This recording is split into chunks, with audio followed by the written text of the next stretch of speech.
ఇప్పుడు ఓ పక్కన SIR special intensive revision ఒకవైపు నడుస్తుంటే, చొరబాటుదారులుగా ఈ దేశంలోకి చొరబడి ఆ పైన శరణార్థులుగా మారుతున్నటువంటి వాళ్ళ వ్యవహారాలు అటు బెంగాల్‌లో బయటపడుతున్నాయి, మహారాష్ట్రలో బయటపడుతున్నాయి, అస్సాంలో బయటపడుతుంటే ఇప్పుడు ఒరిస్సాలో గూడా బయటపడ్డాయి.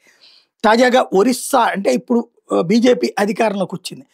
అక్కడ ఉన్నటువంటి బస్తీ ఏరియాలో మదర్సాకి సంబంధించి చెక్ చేస్తే ఇదెక్కడ అంటే ఆహ్, జగత్‌సింగ్‌పూర్ ఒరిస్సాలో ఉన్నటి జగత్‌సింగ్‌పూర్‌లో మదర్సాలో ఉన్నటువంటి బస్తీలో చెక్ చేస్తే 20 మంది బంగ్లాదేశీయులున్నారు అందులో.